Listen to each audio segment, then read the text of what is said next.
Ahí mientras que se va desarrollando la charla, yo voy agregando, o sea, los voy aceptando. Entonces, si quieres comenzamos. Entonces, buenas tardes a todos. Muchas gracias por participar, por haberse contactado con Aula, esta nueva agrupación que estamos formando con varios chicos de secundaria, universidades. Y en esta oportunidad tenemos como invitado a Adrián Javier. Él es un economista especializado en teoría monetaria, estudió ciclos económicos, las finanzas públicas y la historia del pensamiento económico. Ha obtenido su título de doctor en economía aplicada en la Universidad de Rey Juan Carlos en el 2009, bajo la dirección del profesor Jesús Huertas de Soto.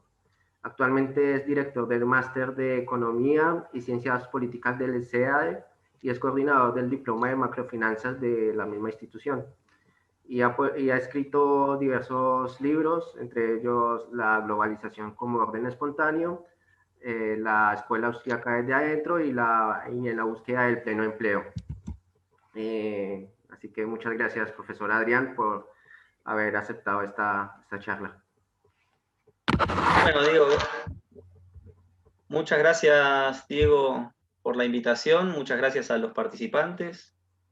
Lo que les propongo entonces, en base a lo que hablábamos con Diego, es hacer un recorrido por la historia de la escuela austríaca, desde el origen y la evolución y las etapas que hacen a la escuela austríaca, y cerrar con una comparación con la escuela de Chicago, dos escuelas de pensamiento económico liberal, pero que tienen enormes diferencias metodológicas, microeconómicas, macroeconómicas, monetarias, con lo cual la verdad es que vale la pena conocer esas diferencias. Voy a arrancar con el origen de la escuela austríaca.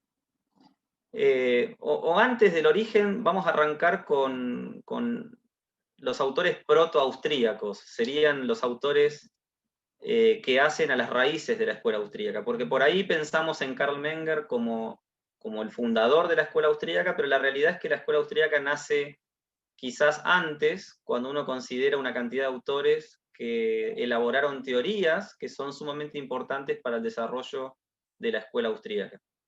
Entonces, por ahí, haciendo una selección de autores, desde los griegos hasta hoy, lo primero que podemos destacar son los autores presocráticos. Cuando vamos a la antigua Grecia, autores como Sócrates, Platón y Aristóteles eran autores bastante antimercado, pero los autores presocráticos, como por ejemplo Genofonte, parecían ser autores un poco más liberales, un poco más promercado, más en defensa de la propiedad privada, del comercio. Así que vale la pena hacer esa mención a los autores presocráticos. Por otro lado, en la comparación entre Sócrates y Platón por un lado y Aristóteles por otro, si bien los tres autores griegos son antimercado, la realidad es que Aristóteles es un gran defensor de la propiedad privada. Mientras Sócrates y Platón admiraban la propiedad comunal que observaban en Esparta, Aristóteles era un defensor de la propiedad privada, entendía que la propiedad privada generaba incentivos, temas que por supuesto son centrales en el pensamiento económico moderno y en particular en la escuela austríaca. Después hay que saltar a la escolástica, en particular a la escuela de Salamanca, para encontrar en autores como Juan de Mariana, Juan de Lugo, el doctor Navarro, Saravia de la Calle, una cantidad de ideas importantes como el derecho natural, que en autores austríacos es una idea importante, tomada y defendida. No quizás en todos, pero sí en una gran parte. También hay en la escuela de Salamanca una idea sobre las causas monetarias de la inflación, cuando los escolásticos observan que los metales preciosos, desde, digamos, a partir de 1452, con la conquista de América y demás, cuando ellos van tomando los metales y los van llevando a España, Portugal y demás, todo eso genera un proceso inflacionario en Europa, en particular en España, y después se va desagregando hacia los otros países. Entonces, en ese proceso, estos autores de la Escuela de Salamanca serían los primeros en hablarnos de una inflación por causas monetarias, una idea que también la Escuela Austríaca va a defender. Bueno, hay una gran cantidad de ideas en ese pensamiento de la Escuela de Salamanca que podrían destacarse. Después, haciendo un recorrido, continuando con el recorrido, por supuesto que recordaremos en la historia del pensamiento económico la presencia del mercantilismo, con una defensa del proteccionismo y demás. La verdad que el laissez-faire, las ideas de los fisiócratas, en particular de Quesnay y Turgot, en favor de cierto liberalismo y propuestas contra el proteccionismo, también, podríamos decir, son ideas protoaustríacas. Yo creo que tanto en Mises como en Hayek se pueden encontrar una valoración muy positiva del laissez-faire de los autores fisiócratas. Y ahí aparece otro autor importante como Richard Cantillon, que para algunos autores en la historia del pensamiento es el padre de la fisiocracia. Richard Cantillon es un autor irlandés, un banquero, que bueno, estaba muy interesado en las cuestiones económicas y escribe un primer tratado en economía política. William Stanley Jevons descubre este ensayo y se da cuenta que bastante antes de la obra de Adam Smith, La riqueza de las naciones, en 1734 ya había empezado a circular este ensayo sobre la naturaleza del comercio en general de Richard Cantillon, donde él desarrolla ideas que son claramente austríacas. De hecho, los austríacos, cuando hablan de su teoría austríaca del ciclo económico, referencian lo que se llama el efecto Cantillon. Después de ese autor, y también de los fisiócratas, podemos citar a Adam Smith. Si bien Murray Rothbard es algo crítico de Adam Smith, la verdad es que Adam Smith no solo es padre de la economía clásica y de gran parte de la economía moderna, sino que también ha sido uno de los fundadores de la tradición del orden espontáneo. Cuando uno estudia los órdenes espontáneos, habla de Mandeville, también habla de David Hume, de Adam Ferguson, pero Adam Smith contribuyó, sin duda, a esa tradición del orden espontáneo, de entender lo que los austríacos llaman el proceso de mercado, el concepto de mano invisible, el concepto, bueno, en definitiva, de cómo funcionan los mercados, cómo coordinan los mercados, y en definitiva no tener esa connotación tan negativa que muchas veces se lee en los textos modernos de economía. Creo que a ese Adam Smith hay que destacarlo, que hay que tomarlo como un autor protoaustríaco, junto, por supuesto, a los autores que mencioné antes, como David Hume y Adam Ferguson. Después, en toda la economía clásica, una economía no matemática, una economía que se aleja de la formalización matemática, que hasta ese momento tampoco había surgido, yo creo que hay una manera de entender los procesos de mercado y la economía de mercado en contacto con la política, con el derecho, multidisciplinar, como van a defender los austríacos. Yo veo en autores como Menger, von Baber, Mises, Hayek, Israel Kirzner, autores continuadores de la economía clásica. Por supuesto, no estoy diciendo que eran defensores que defendían la teoría del valor trabajo, pero sí creo que la escuela austríaca en muchos sentidos es una continuación de la economía clásica, y me refiero particularmente al enfoque multidisciplinar y también al análisis lógico-verbal, no matemático. Bueno, lo cierto es que la economía clásica, desde Adam Smith hasta Marx, estaba toda basada en la teoría del valor trabajo, y cuentan los historiadores que esa teoría tenía un problema, que era la paradoja del valor. No podían explicar el porqué del valor de las cosas. Y ahí aparece la revolución marginal. Aparecen autores como Karl Menger en Austria, William Stanley Jevons en Inglaterra, Leon Walras en Suiza, y en conjunto los tres autores, entre 1871 y 1874, presentan lo que se conoce como la revolución marginal. Y esto es básicamente hablar del origen de la escuela austríaca, con el aporte de Karl Menger, primero con su libro Principios de Economía de 1871, donde él desarrolla concretamente ideas austríacas. Ese libro, Principios de Economía Política, era de alguna manera una obra que se viene a enfrentar a lo que en ese momento se conoce como el historicismo alemán. Es una obra que va a explicarnos el valor de las cosas. Y el valor de las cosas, si yo les pregunto en clase a mis alumnos y empezamos a hablar por qué las cosas tienen un valor de mercado y demás, siempre se habla de la utilidad subjetiva que tiene un bien, y también se habla de lo escaso que puede ser. Entonces, cuando uno estudia esto, se da cuenta también que hay cosas que tienen mucho valor y sin embargo poco valor de mercado, como puede ser el agua. Y hay cosas que no tienen valor y sin embargo son muy escasas. O sea, que algo sea escaso no quiere decir que tenga mucho valor. Por ejemplo, si tomamos una botella o un vaso y echamos distintos líquidos, Coca-Cola, alguna bebida alcohólica, una cerveza y demás, por ahí en su combinación, ese líquido resulta único, es muy escaso, pero su valor de mercado es muy bajo. Entonces, la realidad es que uno tiene que comprender que el valor de las cosas viene cuando se cumplen las dos condiciones, que un bien sea escaso y además sea útil. Ahí es cuanto más valor, cuanto más escaso y cuanto más útil un bien, más valor tiene. Bueno, esto que fue muy bien explicado por Menger fue de alguna manera el origen de la escuela austríaca. No solo eso, también entender, y en el libro de 1883 de Menger, un libro mucho más metodológico que Principios de Economía Política, uno puede ver en Menger una comprensión de los temas metodológicos, la idea de elaborar una teoría que más tarde Mises va a llamar praxeológica. Una teoría económica de carácter universal, con aplicación universal, aplicable a todo tiempo y lugar, y no, como decían los historicistas, esto de buscar regularidades en algún lugar que se puedan cumplir en otro. O sea, la economía no podía basarse en esto de buscar regularidades, tenía que elaborar teorías de carácter universal.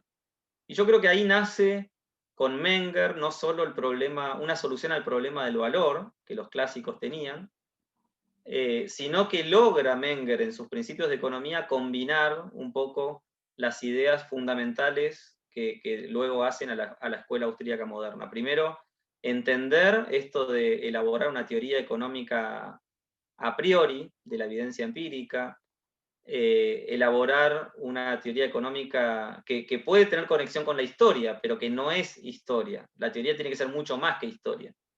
Después, por supuesto, usando la teoría económica podemos leer la historia. Podemos leer también qué está pasando hoy en la Argentina o en cualquier país de América Latina o en Estados Unidos o en el mundo con el COVID-19. Pero el marco teórico es universal y nos da una lógica para interpretar los hechos del pasado, del presente y también hacer predicciones futuras de las cuales espero después podamos hablar también. En definitiva, Menger creo que fue revolucionario y creo que la obra, sus dos trabajos, tanto los principios de economía como su libro metodológico del 83, de 1883, resultan de lectura obligatoria para aquellos que quieran interiorizarse en las ideas de la escuela austríaca. Menger tuvo como uno de sus principales lectores de sus principios de economía a un autor importantísimo como Eugene von Bawerk. Von Bawerk es conocido por una obra monumental en 3 tomos, Capital e Interés, que es un libro que habla de una teoría del capital que tiene conexión con una teoría del interés, con la productividad, con un montón de cuestiones, algunas más polémicas que otras, donde además se ocupa de cuestionar la obra El Capital de Marx, los 3 tomos del Capital de Marx. No sé si los 3 tomos, pero sí 2 de ellos. O sea que ahí von Bawerk, de alguna manera, explica las contradicciones del capital y elabora una teoría superadora. Ese trabajo de von Bawerk es una continuación del trabajo de Menger previo, es también un anticipo de lo que Mises va a elaborar más tarde en La acción humana, pero es una obra que merece mucha atención porque es donde se empieza a elaborar los fundamentos de lo que hoy se conoce como la estructura del capital, o lo que Jesús Huerta de Soto llama la estructura intertemporal de la producción. O sea, es entender que debajo de esos agregados macroeconómicos que estudia la macro moderna de cualquier curso, hay una estructura intertemporal de la producción que muestra microeconómicamente lo que ocurre en la estructura productiva. Esto, creo yo, es de enorme relevancia para aquellos que se quieran interiorizar en estos temas. Bueno, Menger, von Bawerk, también von Wieser, van a ser los 3 autores que hacen a la fundación de la escuela austríaca, la primera etapa.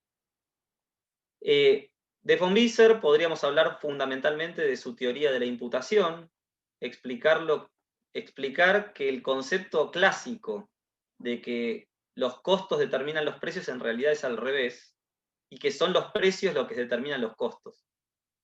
Para decirlo de alguna manera clara, si yo estoy hablando, por ejemplo, de unos zapatos de cuero o una cartera de cuero, y quiero saber ¿cuánto valor tiene el cuero en el mercado? Bueno, depende, el valor del cuero como insumo depende de cuánto están dispuestos a pagar los consumidores por los zapatos de cuero, las carteras de cuero, las camperas de cuero y todos los bienes finales de consumo que contengan el cuero. Si finalmente nadie quiere ni camperas de cuero ni zapatos de cuero, o sea, el consumidor, que es el soberano, no demanda estos productos en cuero, entonces el cuero tiene menos demanda y por ende un precio mucho menor. Pero si el bien final de consumo que contiene el cuero tiene un valor de mercado importante, entonces el cuero como insumo va a tener un valor más alto, un precio de mercado más alto. En definitiva, lo que dice von Wieser, y esto fue defendido por la tradición austríaca, es que los precios de mercado de los bienes finales imputan valor a los precios de los bienes intermedios. Eso también es un tema sumamente importante. Por supuesto hay mucho más para mencionar. Menger en particular es un autor que nos empieza a hablar de una teoría del capital subjetivo, que también es tomado por von Baber. Esto quiere decir que si yo, por ejemplo, esta computadora que estoy utilizando ahora para dar la clase, ¿esto qué es? ¿Es un bien de consumo? ¿Es un factor de producción? ¿Qué es? ¿Qué tipo de bienes? ¿Es un bien económico? Bueno, dependerá de la utilidad que los actores económicos le demos a este bien. Esta computadora en particular para mí sí es un bien económico porque es útil y es escaso. Entonces tiene valor económico. Por otro lado, ahora mismo es un factor de producción porque yo trabajo con la computadora y entonces lo utilizo como un insumo dentro del servicio que trato de ofrecer cuando dicto clases de economía. Pero luego termina la clase, mi hijo viene y juega algún juego en la computadora y esta misma computadora deja de ser un factor de producción y pasa a ser un bien final de consumo. Noten entonces que los bienes económicos van a ser bienes económicos en la medida que alguien, el actor, la acción humana en definitiva, dentro de sus preferencias subjetivas, valoren al bien para un uso particular dentro de su escala de preferencias. Entonces, fíjense lo importante de una teoría subjetiva del capital, una teoría heterogénea del capital, una teoría, digamos, que choca un poco con el capital homogéneo de gran parte también de la tradición de Chicago, de la cual después vamos a estar hablando. Bueno, con esto cierro, si se quiere, la primera etapa de fundación de la escuela austríaca. Hasta acá lo que teníamos eran 3 autores importantes pero muy aislados, que habían desarrollado algunas obras, que habían tenido algún debate, por ejemplo, von Baber con el marxismo, o los austríacos con el historicismo alemán y demás, pero no había todavía una escuela de pensamiento. El autor quizás más importante, a mi juicio, en la escuela austríaca es Ludwig von Mises.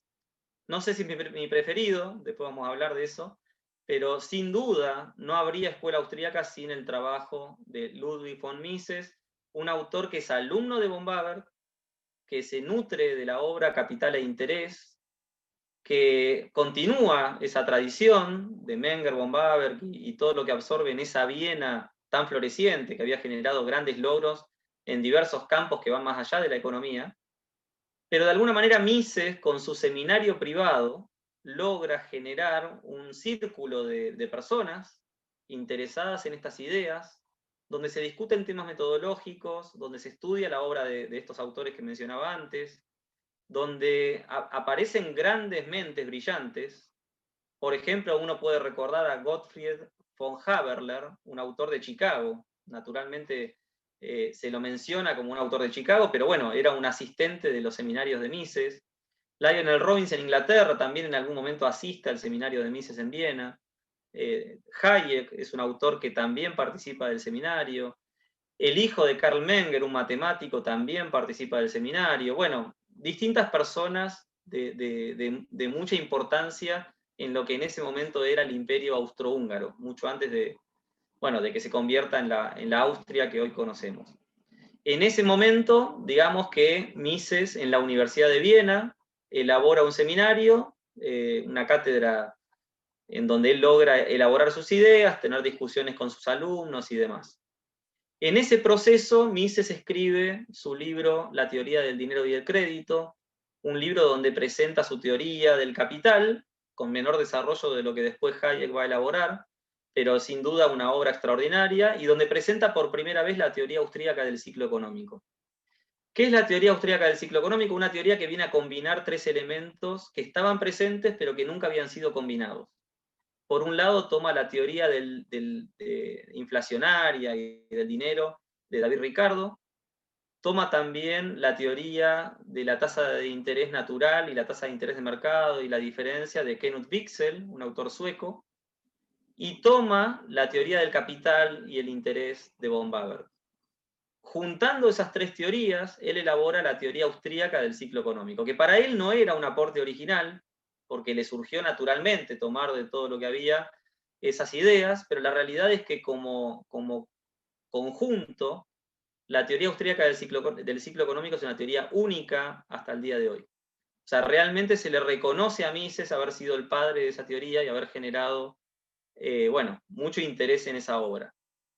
En algún momento, Gottfried von Haberler, como decía, un autor que hoy es más reconocido como autor de Chicago, se interesa por la teoría austríaca del ciclo económico y elabora un libro sobre las grandes teorías del ciclo económico y las compila todas, incluye la teoría austríaca, presenta alguna crítica.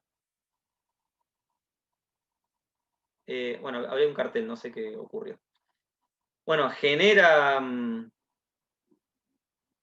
una crítica a la teoría austríaca del ciclo económico que puede ser de interés después para trabajar, pero sin duda una teoría interesante. Ahora, Mises en 1912 entonces escribe esta primera obra que se vuelve muy importante y en 1920 escribe un artículo contra el socialismo. Piensen ustedes en la Primera Guerra Mundial que se da entre 1914 y 1918.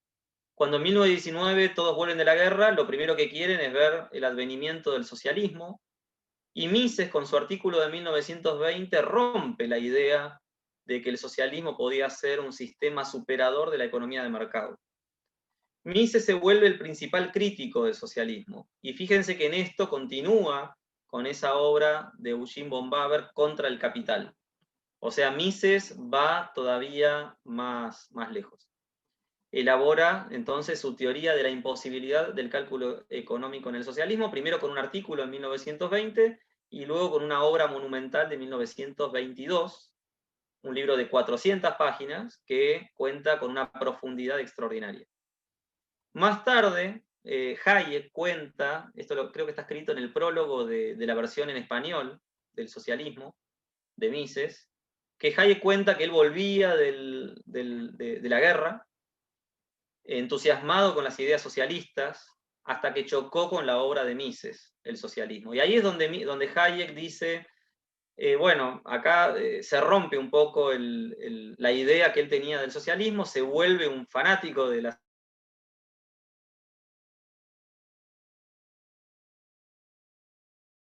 Hayek encaja perfecto con Mises.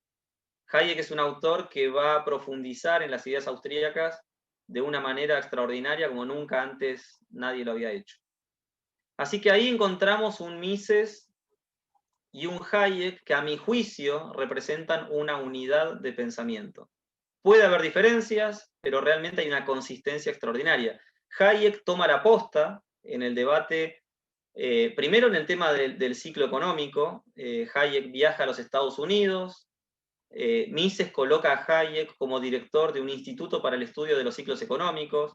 Ahí es donde Hayek viaja a los Estados Unidos y toma contacto con Hawtrey. Vuelve a Viena, se interesa por las cuestiones de la crisis del 30, que después terminan generando la crisis del 30.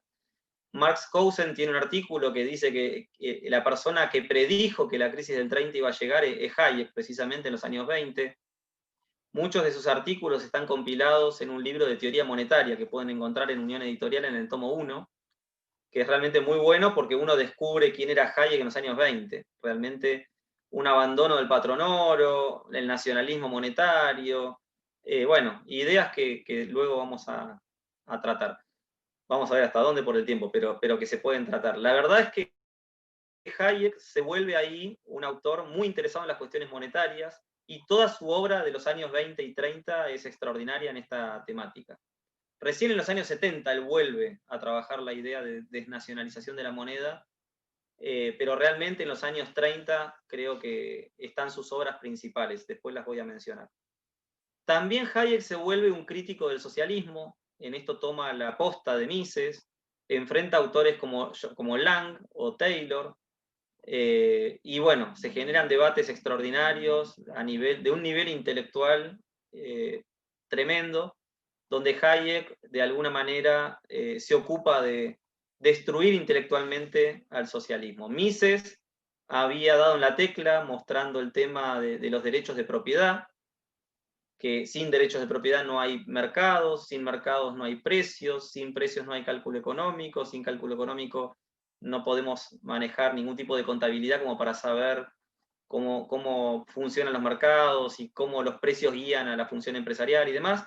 Bueno, Hayek se ocupa de complementar ese concepto de derechos de propiedad con un concepto de información y conocimiento que complementa un poco la crítica de Mises. Por supuesto, habrá ahí una discusión de si Mises comprendía o no el punto de Hayek sobre el conocimiento, o si el concepto del conocimiento es un aporte fundamentalmente de Hayek. Es muy fino eso, porque claro que Mises algo dijo sobre el tema, pero sin duda que Hayek fue más lejos. Por eso es que yo decía hoy, Mises probablemente sea el autor más importante de la escuela austríaca, pero mi favorito puede ser que sea Hayek. ¿Por qué? Porque siento que Hayek fue más lejos en todo. Fue más lejos en el socialismo, absorbiendo lo que decía Mises, pero yendo más lejos con su teoría del conocimiento, especialmente publicado en el libro Individualismo y Orden Económico, de 1948, y luego también en el tema del ciclo económico, primero con su libro Precios y Producción, Prices and Production, de 1931, con un libro de ciclos económicos de 1933, con el libro Profits, Interest and Investment de 1939, con la teoría pura del capital de 1941. Es decir, Hayek extiende la obra de Mises a niveles de profundidad mayores. Por supuesto, en Mises encontramos un autor mucho más sistemático, que presenta las ideas de manera muy profunda, pero muy sistemático, muy ordenado. Y en Hayek un autor que da más vueltas para decir las cosas. Pero creo que hay párrafos en Hayek que nos llevan a entender cuestiones con una profundidad que es difícil encontrar aún hoy en día en economistas. Por eso creo que vale la pena el esfuerzo de detenerse a leer con tiempo a Hayek, porque realmente es un autor muy completo.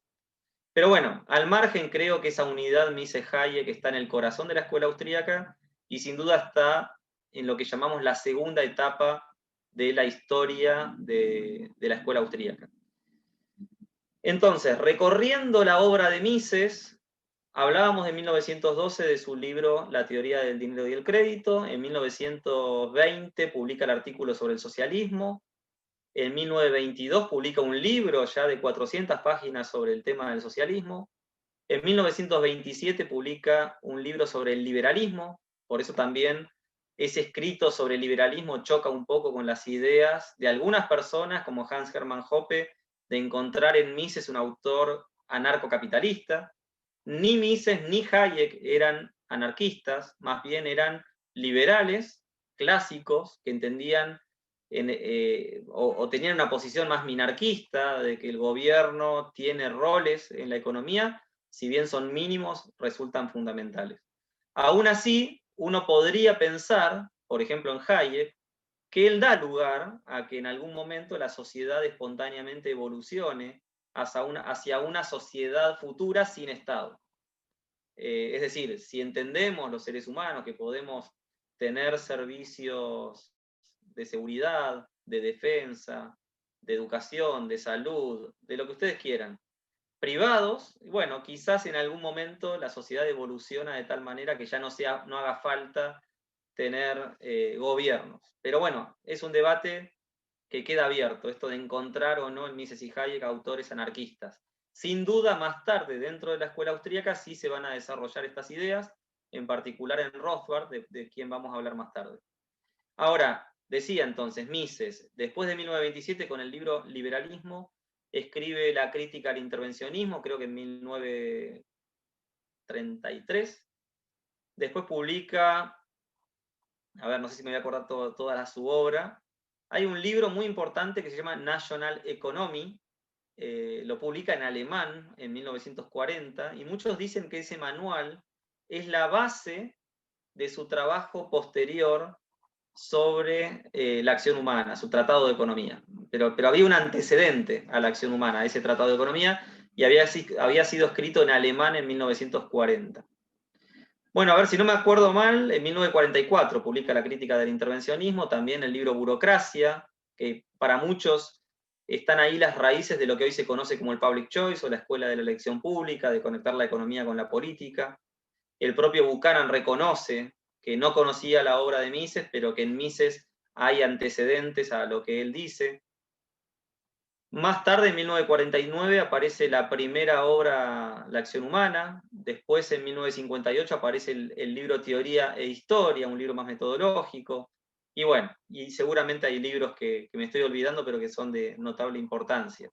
Me olvidé, por ejemplo, en 1919, un libro que se llama Nación, Estado y Economía, Nation, State and Economy, que es un libro más de historia de lo que era el Imperio Austrohúngaro y no tiene tanta importancia para la obra intelectual o más bien metodológica austríaca, pero sí es un libro que algunos autores ven como un libro importante. Yo personalmente no he encontrado en ese trabajo mucho para destacar a lo que Mises se ha trabajado en otros libros.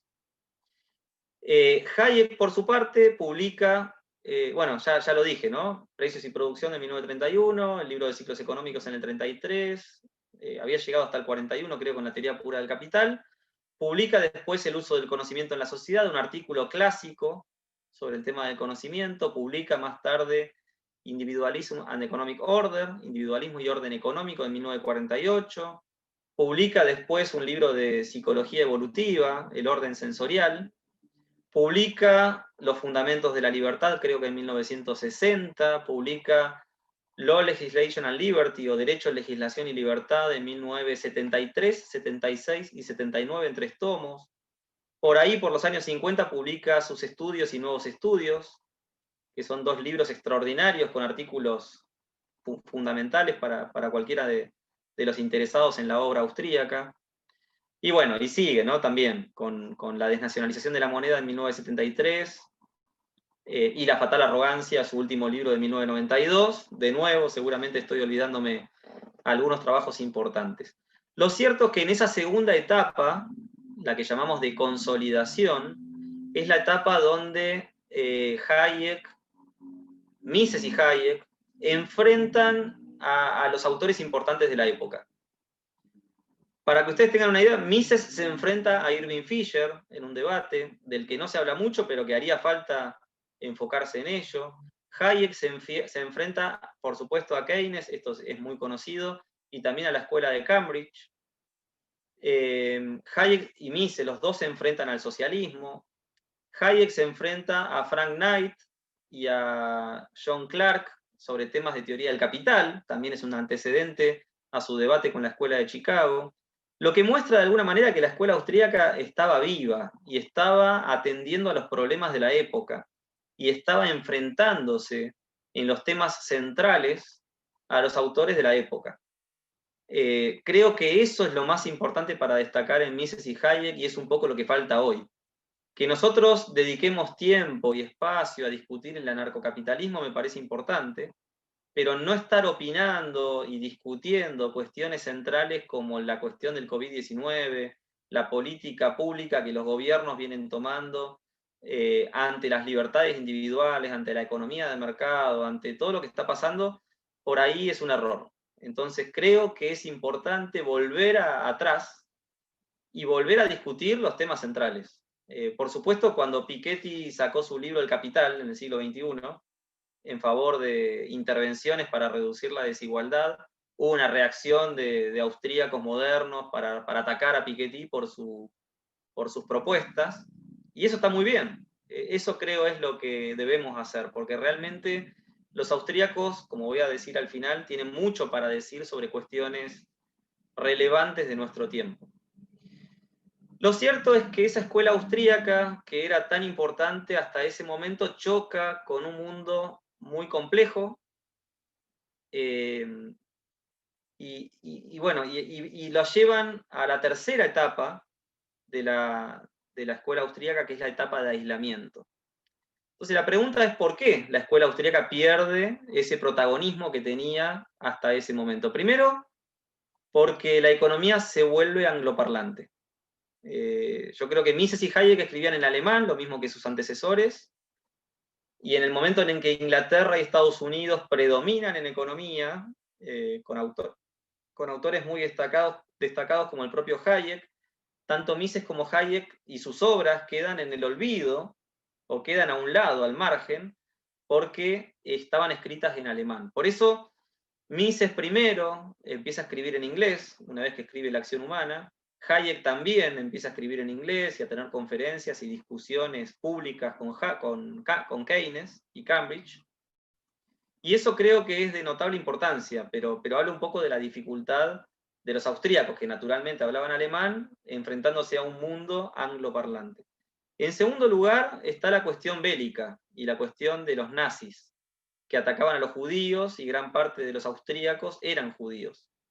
Entonces parece que la historia cuenta que el propio Mises tuvo que irse de Viena, se tuvo que escapar hacia Ginebra, después los nazis lo van a buscar a Ginebra y Mises se tiene que escapar primero a Barcelona y toma un barco hacia Nueva York, y llega a Nueva York con lo opuesto, digamos, sin sus escritos, sin su biblioteca, sin sus papeles. Por eso mucho más tarde Richard Evelyn descubre los papeles perdidos de Mises y descubre cosas que desconocíamos hasta que él escribe ese libro que resume un poco los papeles perdidos de Mises, los Lost Papers. Gabriel Zanotti creo que tiene alguna conferencia resumiendo la importancia de ese Mises de coyuntura. Mises, que se había presentado toda la vida como un autor puro, académico, que hablaba de cuestiones a prioristas y demás, de repente opinaba sobre la política pública de todo lo que ocurría en la Viena de su tiempo, con lo cual hay un autor de coyuntura que nos puede enseñar a trabajar temas de coyuntura con un marco teórico puro, como el que él elabora y del que, bueno, podríamos hablar largo también. Lo cierto es que Mises se tiene que ir a Ginebra, ahí se pierde el seminario de Viena, Hayek se termina yendo a Cambridge y de ahí se va a la Universidad de Chicago, en Estados Unidos, con lo cual tanto Mises como Hayek y todo el seminario de Viena se dispersa. Ahí se pierde la escuela austríaca como un conjunto de autores y más bien tenemos a personas que tienen esfuerzos individuales, obras monumentales, aportes extraordinarios, pero ya como esfuerzos individuales, no como escuela. Bueno, Mises en ese momento logra reconstruir su seminario en Nueva York y poco a poco empezamos a salir de nuevo del aislamiento para convertir a la escuela austríaca en una escuela de pensamiento económico.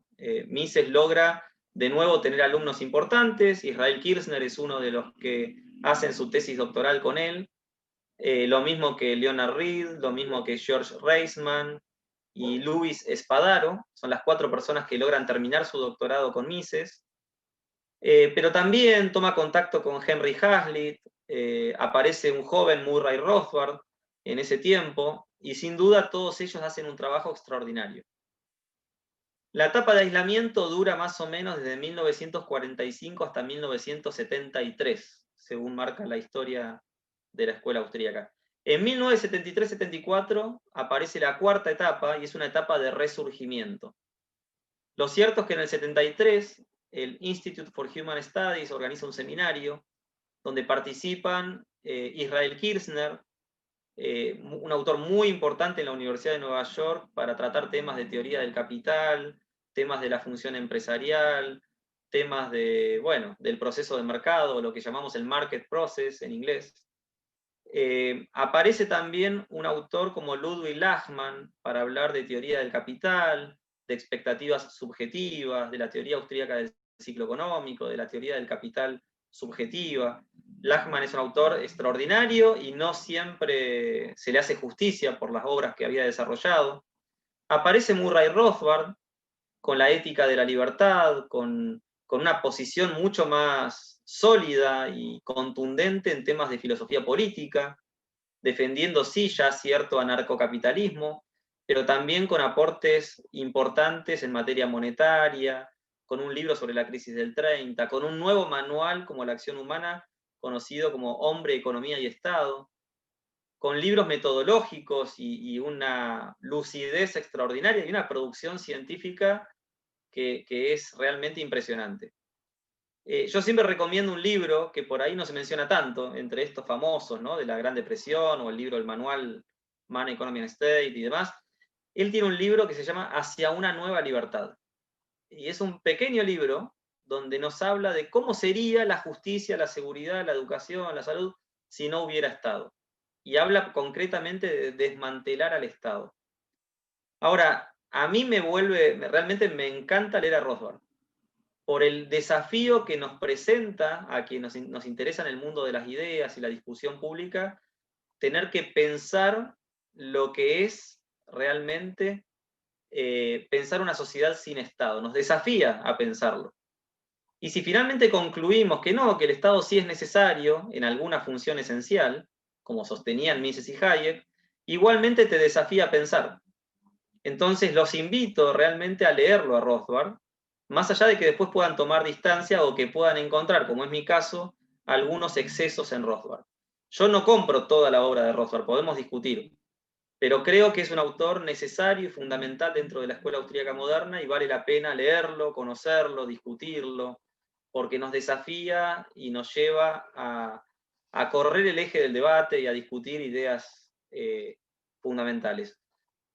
¿Qué le critico a Rothbard? Por ejemplo, el haber renunciado a hacer lo que Mises y Hayek hacían en su tiempo, de discutir con las personas importantes de la época, y en lugar de publicar en las revistas especializadas, crear su propio Journal of Libertarian Studies, un journal de estudios libertarios, donde escribía él, escribía Hoppe y amigos propios, digamos. Entonces, eso de alguna manera saca a la escuela austríaca a un lugar más cómodo, donde, bueno, publicamos nuestras ideas, discutimos entre nosotros, pero ya no discutimos con el resto de los colegas. Entonces nos perdemos en un aislamiento que solo le puede hacer daño a la escuela austríaca. Por eso a los jóvenes académicos, el primer consejo que les damos, o yo me sumo a Peter Bethke, a la George Mason University, a profesores y doctores en economía que tienen enorme cantidad de publicaciones científicas en las revistas especializadas, a que no dejen de escribir en esas revistas. No es nada fácil, pero vale la pena. Y por eso creo que si queremos una escuela austríaca viva, presente en los debates públicos, hay que hacer lo opuesto de Rothbard. Salir de las revistas cómodas y escribir en las revistas que son menos amigables a nuestras ideas. Pero son detalles realmente. No quiero decir con esto que Rothbard no sea un autor muy valioso. Lo es. Sin duda él tiene sus propios alumnos, como Walter Block, como Joseph Salerno, como Hans Hermann Hoppe, que no es necesariamente un alumno de Rothbard, pero que en algún momento valoró su obra y elaboró debates y teorías similares a Rothbard y demás. Jorge Guido Ulsmann, Jesús Huerta de Soto, hay muchos autores que destacan la obra de Rothbard. En esa etapa de aislamiento, entonces, tenemos a un Mises y Hayek solitario. En esta etapa de resurgimiento aparece este seminario que muestra que la escuela austríaca ya superan a Mises y Hayek. Aparece Rothbard, aparece Israel Kirzner, aparece Lachmann, aparece un autor como Fritz Machlup, que es un autor dedicado a temas epistemológicos, que me parece sensacional. Y bueno, por supuesto aparecen otras muchas personas que habría que destacar. Personalmente escribí un libro, o compilé en un libro, 60 entrevistas a autores de la escuela austríaca, que se llama La Escuela Austríaca desde Adentro. Por ahí pueden buscar el libro en Unión Editorial, mirar el índice, y encontrarán ahí en el título y en los nombres que figuran un montón de autores modernos de la escuela austríaca. Autores que hablan de lo que es la escuela austríaca hoy. Y van a ver que en distintos países hay autores de la escuela austríaca.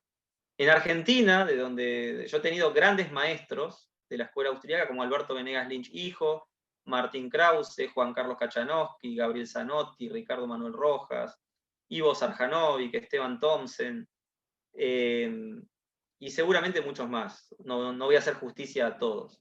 Ya más de mi edad, Nicolás Kachanowski, Iván Carrino, Iván Kachanowski, creo que han hecho un trabajo extraordinario.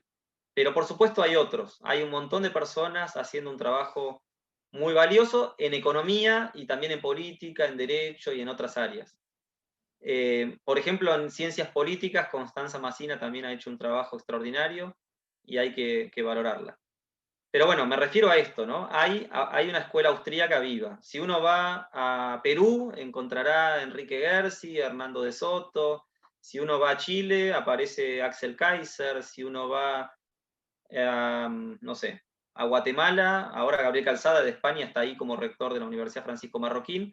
Pero en la Universidad Francisco Marroquín hay muchas ideas austríacas. En Estados Unidos, por supuesto, es enorme la cantidad de autores que deberíamos referenciar. Me refiero, por citar algunos, a Peter Bethke como decano de la escuela austríaca en la actualidad, probablemente el número uno, a mi juicio, por profundidad, ¿no? Realmente si leen, si escuchan sus conferencias o leen sus libros lo van a notar, pero toda la camada de alumnos que él formó, Benjamin Powell,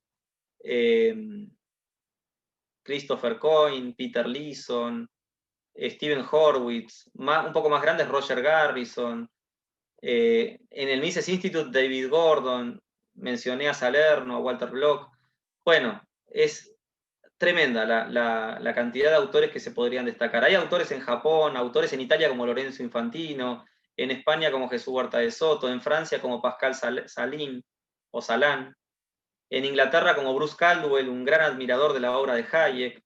Realmente hay una escuela austríaca viva. El año pasado tuve la suerte de presenciar el congreso de la escuela austríaca que organizó la Fundación Bases Internacional en Viena, y estuvimos en Viena cientos de austríacos discutiendo ideas con austríacos europeos que no los menciono acá, para que sepan que hay. Ahora, por supuesto, había gente de Holanda, gente de Inglaterra, gente de la misma Viena, gente de Alemania. Conocí un montón de gente que realmente habla de la importancia que está tomando y el predominio de esta tradición de ideas que, bueno, sigue creciendo, y más en este mundo digital donde ya los libros y las obras y las ideas y los videos de YouTube están ayudando a mostrar la vigencia que tienen las ideas austríacas en la actualidad. El punto es que en esa etapa resurge la escuela austríaca. En 1974 se le da el premio Nobel a Hayek, creo con mucha justicia. Hayek había sido vencedor del debate con Keynes en el año 1930, 31, 32, cuando se da el debate, pero luego, cuando Keynes publica la teoría general, Hayek estaba en otro tema, estaba discutiendo con los socialistas, con la teoría del capital y demás, y no se ocupó digamos, de desmantelar la teoría general. Bueno, saben que hubo una revolución ahí, que también es otro factor para hablar del aislamiento de la escuela austríaca, porque el mundo se volvió keynesiano, el mundo económico, y Hayek era un libre mercado, entonces parecía que hablaba otro idioma. El mundo se volvió lógico-matemático, el mundo de la economía, entonces ya los austríacos no hablaban en términos matemáticos. Eso un poco los dejó de lado. Pero en los años 70, todo ese keynesianismo terminó con la estanflación que se conoce en los años 70, y esa alta inflación, alto desempleo, recesión, hizo que la escuela austríaca,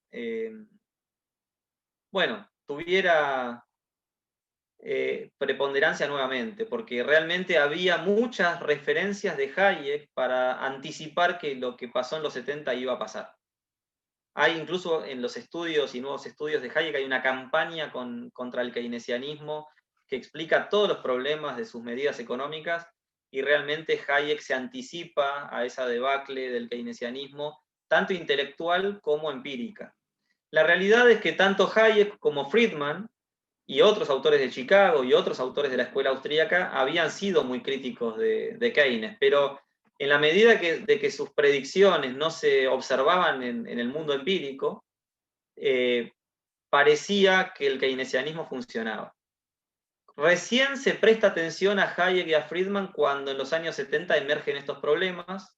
Entonces Hayek recibe el premio Nobel en el 74 y Milton Friedman en el 76, lo cual de alguna manera muestran la importancia de estos autores frente al keynesianismo. De ahí en más se da la contrarrevolución monetarista, se da el resurgimiento de la escuela austríaca, y en los años 70 estas escuelas y estos dos autores, Friedman y Hayek, toman una preponderancia mayor. Hace poco se preguntó a catedráticos de Estados Unidos quién había sido el profesor o el autor más importante, de mayor influencia de pensamiento económico. Y en la encuesta el primer autor elegido fue Keynes, el segundo fue Friedman, el tercero fue Paul Samuelson y el cuarto fue Hayek. O sea, fíjense que entre los 4 primeros lugares aparecen 2 liberales y 2 autores más intervencionistas, mostrando también que las ideas marxistas, socialistas, hoy no son parte del debate. O sea, muchas veces en círculos liberales, libertarios, enfrentamos al marxismo, al socialismo. Yo no veo economistas discutiendo esto. Yo, a ver, soy miembro y participo de la reunión anual de la Asociación Argentina de Economía Política, donde hay de todo, pero no hay socialistas. Creo que el debate frente al socialismo está ganado. La discusión hoy entre economistas no es esa. La discusión es más bien si Estado grande o Estado pequeño, no si hay lugar para la propiedad pública de los medios de producción, como pudo haber sugerido Marx en algún momento. Aún en la obra de Piketty, el francés, sobre altos impuestos para reducir la desigualdad, tampoco están discutiendo propiedad privada, ¿no? Están discutiendo, bueno, hasta cierto grado sí, pero se habla más de un Estado grande y pequeño, impuestos más altos, impuestos más bajos. Creo que esa es la discusión en donde tendríamos que enfocar nuestro debate académico y no seguir discutiendo cuestiones de socialismo porque ya han sido desterradas de la faz de la Tierra, con casos muy poquitos, digamos, con muchísima evidencia empírica que realmente hacen que el debate contra el socialismo sea estéril en nuestro tiempo. Ahora, sí me parece que hay un debate muy importante para retomar frente al keynesianismo, frente al estructuralismo en América Latina, las ideas de la CEPAL, porque realmente pueden ser la semilla de un retorno de cierto socialismo de mercado. Pero ese socialismo de mercado, insisto, no es el marxismo y no es el socialismo de la socialización de los medios de producción. Ese debate está ganado. Bueno, la cuarta etapa es la de resurgimiento, se extiende hasta el año 2000, desde 1973 hasta el 2000. La última etapa es la etapa de oportunidades. Y quiero cerrar con esto antes de entrar en la diferencia con Chicago, y es una etapa en la cual hay oportunidades porque aparecen autores que se destacan en distintas temáticas. En historia del pensamiento económico se destaca a Bruce Caldwell, como mencioné antes. En temas epistemológicos lo tenemos a Fritz Matschluck, o en Argentina o en América Latina a Gabriel Zanotti y a Nicolás Kachanowski, que son realmente muy buenos. Agustina Borella también, doctora en filosofía, es profesora en nuestra maestría en Economía y Ciencias Políticas en ESEADE. Bueno, que desarrollan estos temas filosóficos de la escuela austríaca. Después, bueno, ahí hay toda una discusión, ¿no? Sobre si matemática sí, matemática no, modelos económicos sí o no. Creo que es importante. Después aparecen autores más microeconómicos como Peter Klein o Nicolai Voss, entre otros.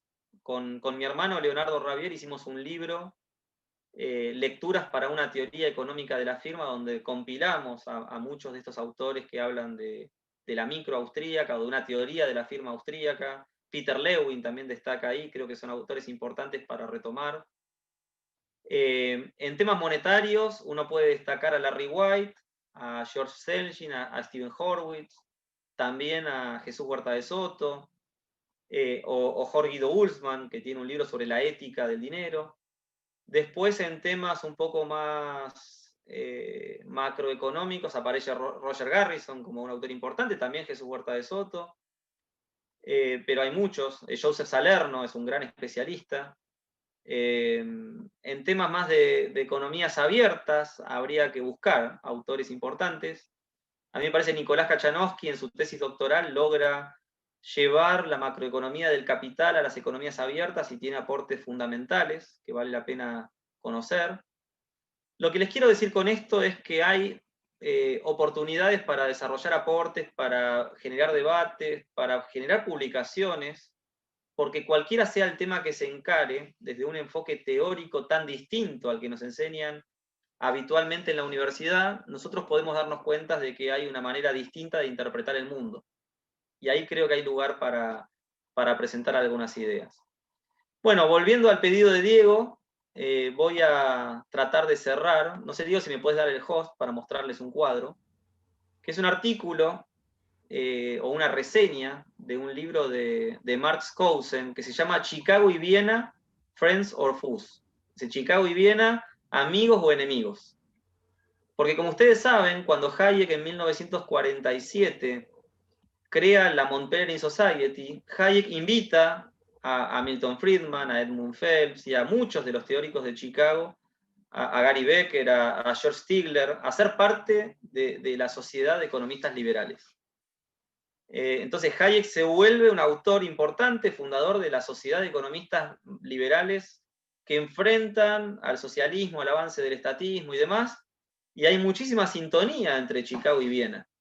Y sin embargo, en algún momento Mises, en la misma Mount Pelerin Society, le dice a todos, miren, acá esto está lleno de socialistas.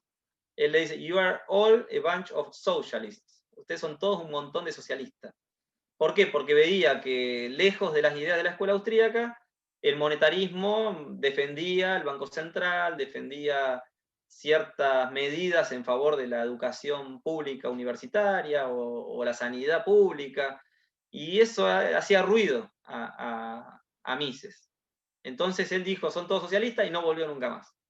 Bueno, Hayek era un poco más del diálogo, Mises era un poco más complejo, ¿no? Más chocante con la escuela de Chicago, pero sin duda que metodológicamente hay diferencias que podemos tratar. Bueno, en algún momento yo leí este libro de Marx Kausen que les comentaba antes. En ese momento trabajaba en la Fundación Hayek en Buenos Aires y tuve la suerte de tener como director del Departamento de Investigaciones al doctor Osvaldo Schenone, doctor en Economía de Chicago, que cuando le comenté el libro me dijo, lo voy a leer. Lo compró, lo leyó y empezamos a charlar sobre el libro. Y digo, bueno, ¿por qué no hacemos una reseña que muestre estas similitudes y estos desacuerdos? Estos acuerdos y desacuerdos entre la escuela austríaca y la escuela de Chicago. Bueno, escribimos esta reseña, la publicamos en el History of Economics Review, una revista especializada. Está en inglés, pero yo les voy a hacer algunos comentarios en español sobre lo que dice el cuadro, que sintetiza un poco, primero, las similitudes. Fíjense, punto 1.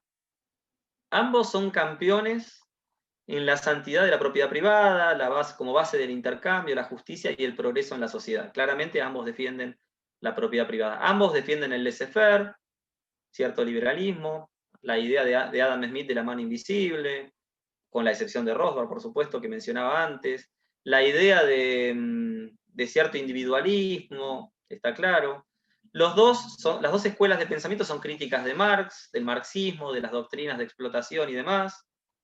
También se oponen a los límites al libre comercio, más bien son defensoras del libre comercio, de la libre inmigración, de la globalización. Si bien, por ejemplo, Hans Hermann Hoppe se opone a las políticas migratorias, acá hay una defensa de la libertad de movilización. Sobre el tema de migración podríamos hablar después.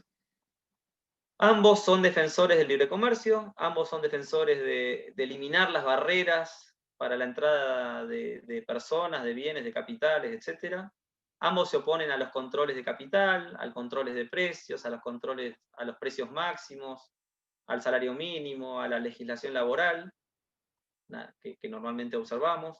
Ambos se oponen a los límites del gobierno. Bueno, ahí dice, both believe, ambos creen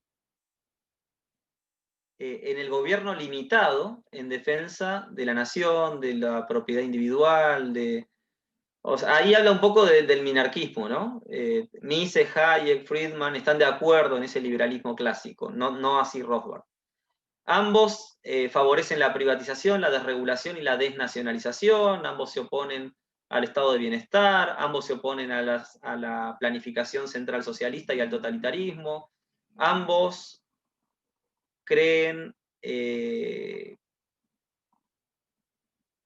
la pobreza es un problema, pero que la desigualdad es más bien natural e inevitable. Ambos refutan el keynesianismo y la intervención y el marxismo y demás, y se oponen al Estado grande, ambos se oponen al déficit fiscal, a los impuestos progresivos, al estado de bienestar,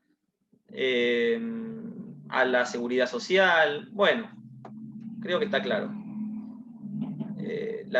Bueno, y se oponen también o creen que la economía de mercado y la propiedad privada pueden ser soluciones a los problemas de polución y temas medioambientales. Ahí están los puntos de consenso que no son pocos y que son realmente importantes. Pero él lleva después a 4 temas la discusión central, los desacuerdos entre Chicago y Viena. Y con esto voy a terminar.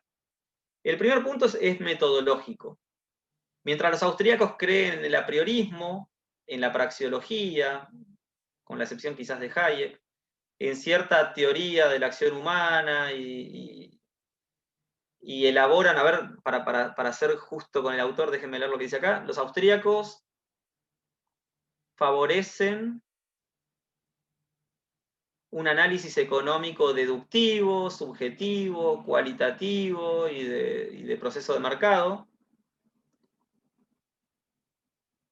La economía debe ser construida sobre axiomas que sean autoevidentes y la historia no puede probar o desaprobar una teoría. Los autores de Chicago prefieren un análisis de equilibrio, cuantitativo. Las teorías tienen que ser testeadas y si contradice la evidencia empírica con la teoría hay que descartar la teoría, ¿no? Ese positivismo metodológico de Friedman. Acá Skousen pone que hay ventaja para Chicago. Personalmente me opongo, ¿no? Yo creo que es mucho más sólida la metodología austríaca y bueno, podrían invitar más bien a Gabriel Zanotti para que explique por qué, o a Nicolás Kachanowski, ambos son expertos en esta materia, pero creo que se entiende poco la tradición austríaca metodológica. Ahora, el punto importante para destacar es que la manera de entender el positivismo de Friedman le llevó a la Escuela de Chicago a hacer un enorme trabajo empírico que resultó central a la hora de llevar a la práctica y hacer economía aplicada. Mientras los austríacos por ahí se quedaron refugiados, pensando ideas, haciendo teoría en el laboratorio, los economistas de Chicago salieron a recomendar políticas económicas al mundo, salieron a practicar políticas antiinflacionarias, a entender que había que dejar de emitir dinero, y si hoy el mundo desterró la inflación, es en gran parte por el trabajo de Milton Friedman y sus estudiantes, que en todos los países del mundo han generado una ortodoxia desde el punto de vista monetario, controlando la cantidad de dinero y desterrando la inflación de todo el mundo, con escasísimas excepciones como son Venezuela y la Argentina. Pero creo que en eso ha contribuido mucho el tema de Chicago. Después, si vamos más a lo fino, creo que la escuela austríaca puede ser superadora, pero lo podríamos discutir. En segundo lugar, se habla del rol del gobierno, cuál es el rol apropiado del gobierno. Ambos son antiestatistas, pero los austríacos lo son más. O sea, Chicago es un poco más amigable al Estado, a dialogar con quienes manejan la política monetaria, la política fiscal, y están más dispuestos a aceptar cierta intervención. Los austríacos son más reacios. Por ahí los de Chicago en algún momento hasta se sienten amigables con la teoría del fracaso del mercado y hablan de bienes públicos, externalidades como parte de su propio marco teórico. Los austríacos tienen teorías totalmente opuestas al fallo del mercado y ahí nos complementamos un poco con el public choice y las teorías del fallo del Estado. Aquí, en este punto, Skousen genera una ventaja de Viena. El punto 3 tiene que ver con el sound money, con el dinero sano. La mayoría de los austríacos prefieren el patrón oro o un estándar de commodities o un patrón de commodity generado o creado por el propio mercado. Algunos demandan un sistema de banca libre, donde bancos privados compitan, emitiendo su propio dinero. La Escuela de Chicago rechaza el patrón oro, y bueno, y ahí es donde ha generado algunas reglas monetarias para los bancos centrales, de alguna manera pensando que es posible que un presidente del Banco Central limite su política monetaria si es que tiene el poder de manejar la política monetaria. Bueno, es discutible, aquí Skousen le da cierta ventaja a Chicago, pero sepan que en esta temática de la moneda, los austríacos han tenido propuestas más radicales, ¿no? Críticas del sistema de banca central y poco amigables con la idea de aplicar reglas. Yo personalmente, con Erwin Rosen, un economista de Israel, elaboramos una regla monetaria de la tasa de interés natural, donde de alguna manera sugerimos de que si hay un banco central, tendría que aplicar la regla de Hayek, del ingreso nominal, o generar una política donde la tasa de interés trate de ser similar a la tasa de interés natural. La pregunta es, ¿cuál es la tasa de interés natural? Bueno, hay algunas estimaciones que algunos economistas como Laubach y Williams elaboran, nosotros en ese trabajo citamos esa referencia y mostramos que si hubieran seguido la regla de la tasa de interés natural, entonces hubiéramos evitado el auge que terminó con la burbuja inmobiliaria que explotó en 2008, y seguramente para el futuro también nos ahorraríamos muchos problemas. Último tema, ciclos económicos, teoría del capital y macroeconomía. Para los austríacos, los ciclos aparecen como consecuencia de la expansión del dinero fiat y por una baja artificial de la tasa de interés, este concepto de Bixel que contaba al inicio, que crean burbujas inmobiliarias que eventualmente colapsan. El colapso es explicado en el concepto este de la estructura intertemporal de la producción que mencionábamos antes. Los autores de Chicago argumentan que una tasa fija y estable, bueno, estable de la oferta monetaria, un incremento de la oferta monetaria más o menos del 3% por año, podrían contribuir a evitar las distorsiones que normalmente encontramos. El debate básicamente habla de, bueno, de la transmisión que genera la política monetaria, cuestiones inflacionarias y demás.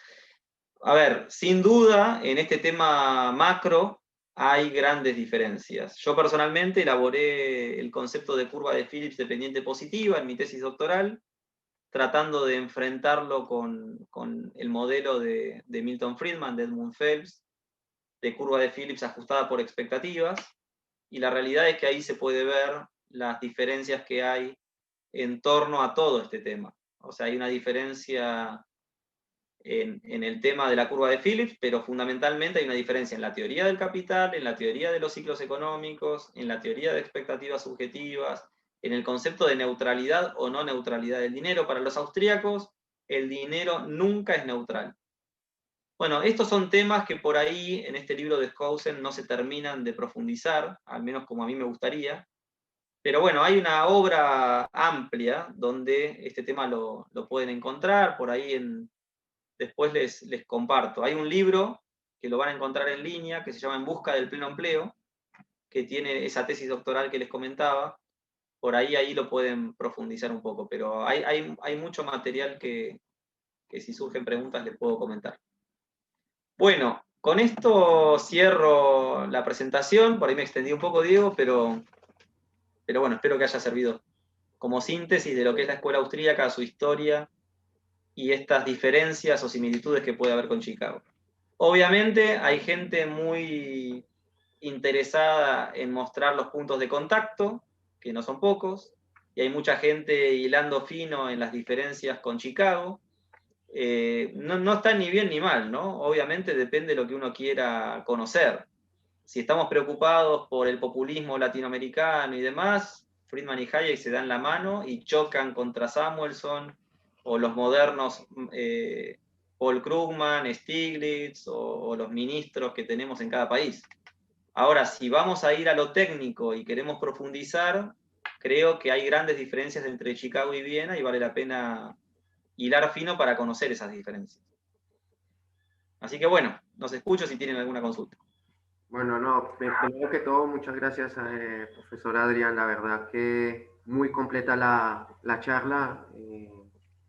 No me sorprende por la calidad de economista que es usted. Y antes de terminar, la verdad es que yo he tenido el placer de leer su libro, el de Hacia Pleno Empleo, y es un libro bastante importante para los que son austriacos o los que se consideran austriacos o los que no se consideran austriacos. La verdad es que es un libro que me despejó desde su comienzo muchas dudas y ha sido vital dentro de lo que es mi formación académica. Así que agradecido por por ese aporte que le ha hecho también a la economía sobre todo lo que ha escrito. Y, Bueno, gracias, Diego.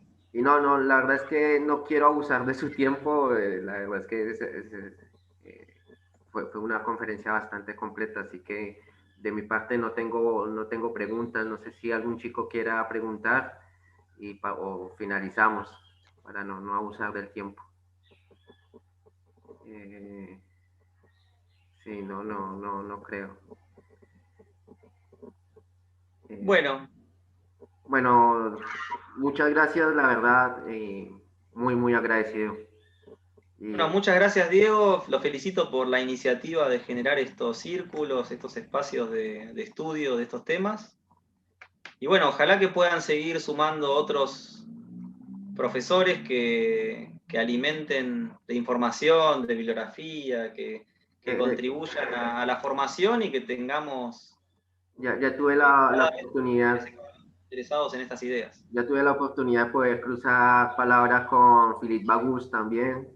eh, Creo que ustedes tienen una conferencia también sobre temas monetarios, si no me equivoco, y también tuve la Bueno, oportunidad. los dos, yo creo que los dos hicimos el doctorado con Jesús Huerta de Soto y lo conocí en Madrid. Y la verdad que debe ser seguramente el alumno más destacado de Huerta de Soto en Madrid. Él es alemán, Sí, pero se ha quedado dando clases en la Universidad Rey Juan Carlos de Madrid. Tiene un libro sobre el euro, la tragedia del euro, que es muy famoso, muy importante. Y bueno, él adhiere al marco teórico monetario de Huerta de Soto. sí. Pero es un joven de una producción científica extraordinaria. De muchos jóvenes por ahí dan muchas charlas, pero ponerse a escribir y lograr pasar referatos y publicar no es fácil. Claro. Por ahí Nicolás Kachanowski, Philippe Agus, son jóvenes muy productivos a los que vale la pena seguir, porque realmente logran lo difícil, ¿no? Que es ganar presencia en las revistas académicas. Bueno, muchas gracias, Adrián, y hasta la otra oportunidad. Bueno, gracias, Diego. Muchas Que gracias, tengan Adrián. buen día. Chao.